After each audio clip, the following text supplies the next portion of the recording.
Hello दोस्तों, कैसे हैं आप सब लोग। मैं उम्मीद करता हूं आप सब लोग बहुत अच्छे होंगे और आपकी सीए की तैयारी भी बहुत अच्छी चल रही है। तो चलिए दोस्तों, आज की क्लास मोस्ट प्रोबेबली हमारी लास्ट क्लास होने वाली है।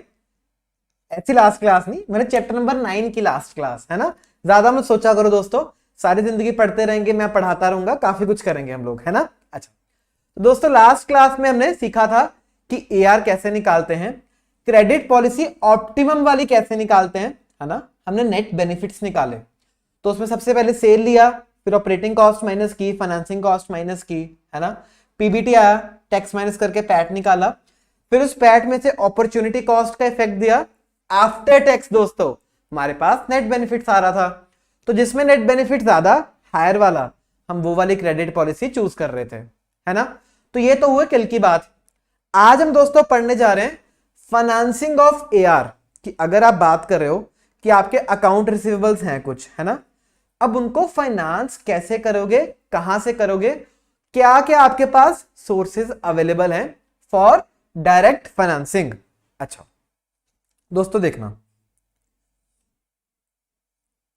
आ जाओ, क्लास 6 है ना आज।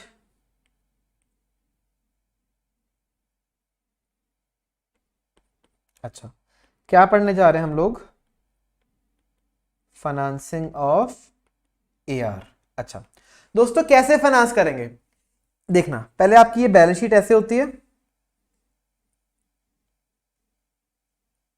यहां पे हमारे पास करंट एसेट्स, उसके अंदर खड़े होते हैं डेटर्स, या फिर एआर बोलो, है ना। मान के चलो आपके पास 1000 रुपए के हैं, सर 1000 बहुत कम है, 1000 लाख के हैं, है ना, बड़ा काम करते हैं। मान के चलो अपने पास 1000 लाख के डेटर्स पड़े हैं। अब इसको फाइनेंस कहां से करोगे, कहां से पैसा लाओगे कि इस डेटर को आप फाइनेंस कर पाओ। अच्छा, एक सोर्स है दोस्तों कि इसको ना प्लेज कर दो, है ना, इन डेटर्स को आप प्लेज करके इसके अगेंस्ट एक यहां पे लोन ले आओ। यानी आपके डेटर्स भी खड़े रहेंगे, ठीक है, और इन डेटर्स को प्लेज करने से आपको कुछ एक लोन मिल जाएगा। मान के चलो आपको लोन मिल गया यहां पे 700 लाख का, है ना।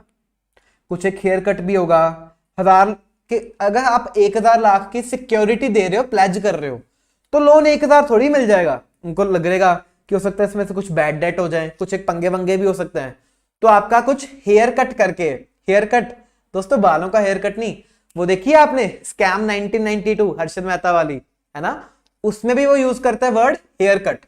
हेयर कट का मतलब क्या है कि अगर यहाँ पे 1000 लाख था तो 30% काट दिया, 30% हेयर कट लगा के जो बकाया बचा 700 लाख, उसको हम लोन दे देंगे। अच्छा दोस्तों, एक तरीका तो ये हुआ, इसको क्या बोलते हैं, प्लेजिंग।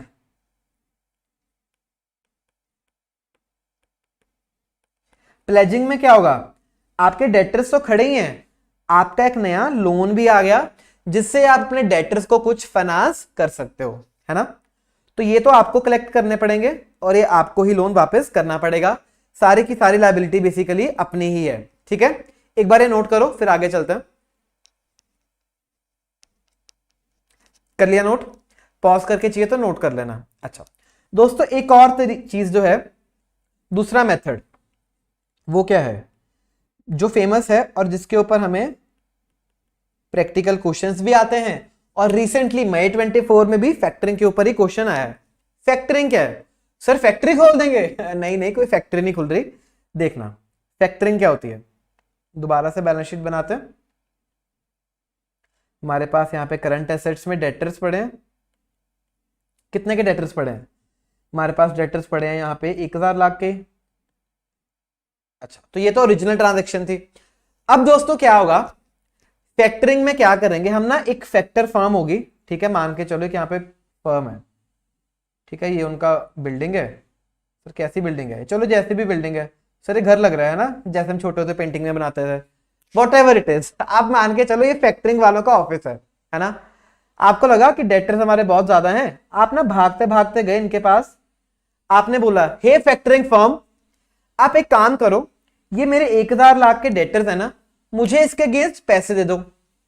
तो फैक्टरिंग ने बोला कि आप प्लेजिंग करने आए हो, क्या आपको यहां पे लोन चाहिए। आपने कहा नहीं नहीं नहीं नहीं नहीं, आप लोन से आपको कह रहे हैं डर लग रहा है, हम लोन नहीं लेंगे। आप एक काम करो ना, आप मुझसे डेटर्स खरीद लो, डेटर से पैसे आप खुद ले लेना, है ना। मुझे काम करो, मेरी जिंदगी से ये डेटर्स को हटा दो, ठीक है, और इसके अगेंस्ट मुझे जितना कैश देना है या फिर बैंक में पैसे दे दो। अच्छा, वो बोलती है क्या, आपको 800 लाख दूंगी मैं, वॉट एवर इट इज, वो कैलकुलेशंस करेंगे। वो बोलती है कि अगर 1000 लाख रुपए के आपको डेटर्स आप मुझे सेल आउट कर रहे हो तो मैं आपको कैश 800 लाख दूंगी। ये कौन बोल रही है, फैक्टरिंग फर्म बोल रही है। इस केस में दोस्तों क्या हुआ, हमें डेटर्स डी रिकॉग्नाइज करने पड़ेंगे, डेटर्स हमारी बैलेंस शीट से हट जाएंगे। अब डेटर से पैसा अपने आप ये फैक्टरिंग फर्म लेती रहेगी, है ना। हम क्या करेंगे, चुपचाप फैक्टरिंग फर्म से कैश लेंगे और इस 800 लाख से बिजनेस चला लेंगे। सर ऐसा क्यों किया जा रहा है, यहां पे 700 लाख मिला मान के चलो, यहां पे 800 लाख मिला, क्यों किया जा रहा है, क्योंकि आपको पैसे की जरूरत है, डेटर्स आपके पास इकट्ठे हो गए हैं, अब आपको इन एआर को फाइनेंस करना है। तो उसके दो प्रोमिनेंट मेथड्स, दोस्तों मैंने एग्जांपल लिया है ना, हो सकता है आपको लोन ज्यादा भी मिले, वॉट एवर इट इज, है ना। तो हो सकता है कि आप इसके अगेंस्ट यहां तो प्लेजिंग कर दो, फिर इसके अगेंस्ट आपको लोन लेना पड़ेगा जो हमने पहले पढ़ा, या फिर आप इसको सेल कर दो, सेल कर दिया, बेच दिया, बैलेंस शीट से हटा दिया और इसके अगेंस्ट आपको कैश और बैंक मिल गया। दोस्तों अब देखना, तीन पार्टीज हो जाएंगी, एक तो डेटर भाई साहब, है ना, जिससे हमने पैसे लेने हैं, एक ही हमारी कंपनी, ठीक है, एक आ जाएगा फैक्टर, ठीक है, फैक्टर वो जो फैक्टरिंग कर रहा है। अब ट्रांजैक्शंस क्या होंगी देखना, हमने इसको सेल करी थी, ठीक है, और हमने एआर रिकॉग्नाइज कर लिया है। अच्छा, अब क्या होगा, हमने इस एआर को इसको सेल कर दिया और इसने हमें पैसे दे दिए बैंक में, ठीक है, और अब क्या होगा, ये डेटर इसको पैसे दे देगा अपने आप, debtor will pay two factor, ठीक है। चलो ये एक नॉर्मल फैक्टरिंग की ट्रांजैक्शन है, डेटर पेज टू फैक्टर। तो फैक्टर को डेटर से पैसे मिल जाएंगे, है ना। तो मान के चलो इसको 900 लाख रिकवर हो गया, इसने हमें 800 लाख ही दिया, तो 100 लाख का फायदा दोस्तों यहां पे फैक्टरिंग फर्म को हो जाएगा, है ना। लिखो पहले एक बार ये डायग्राम सा बना लो और ये ऊपर वाला बैलेंस शीट भी बना लो। चलो ये दोनों काम कर लो, कर लिया आपने। अब देखना, थ्योरेटिकली हमें फैक्टरिंग दो तरह की पढ़ाई गई, एक रिकोर्स, एक नॉन रिकोर्स। रिकोर्स का मतलब क्या, रिकोर्स का मतलब ये कि मान के चलो इसने 1000 लाख रुपए देने थे, है ना, हमें। अच्छा, इसने फैक्टरिंग फर्म को ना सिर्फ 900 लाख ही पे किए, 100 लाख डूब गए, बैड डेट हो गए, है ना। 100 लाख जो बैड डेट हो गया, अब उसकी चर्चा करेंगे, उसके लिए जिम्मेवार कौन। तो फैक्टरिंग फर्म क्या बोलेगी, देखो अगर तो वो 100 लाख रुपए फैक्टरिंग फर्म को नुकसान होगा, है ना। फैक्टरिंग फर्म 1000 रिकवर करे, 900 रिकवर करे, 800 रिकवर करे, हमें अब मतलब नहीं है, हमने एक बार बेच दिए और पैसे ले लिए, है ना।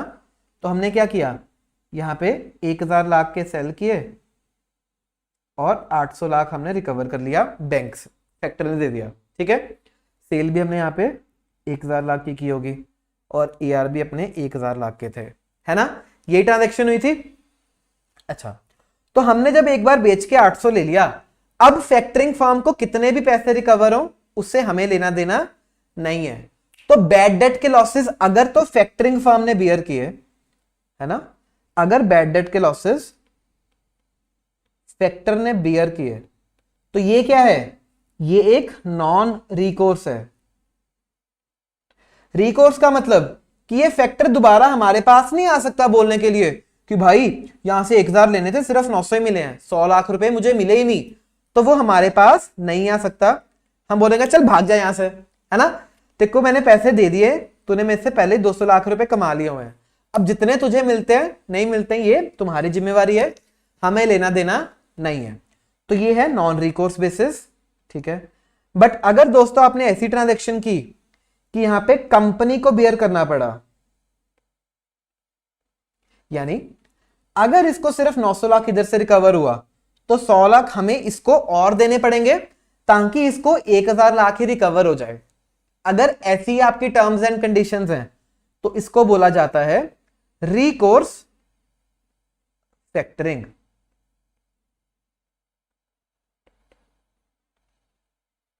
दोस्तों समझ आया फैक्टरिंग के दोनों चीजें कि एक नॉन रिकोर्स और एक रिकोर्स, है ना। चलो एक बार ये डायग्राम ड्रॉ कर लो कंप्लीटली। अब आपको देखना ये कॉन्सेप्ट जिंदगी भर नहीं भूलेगा, कर लो नोट।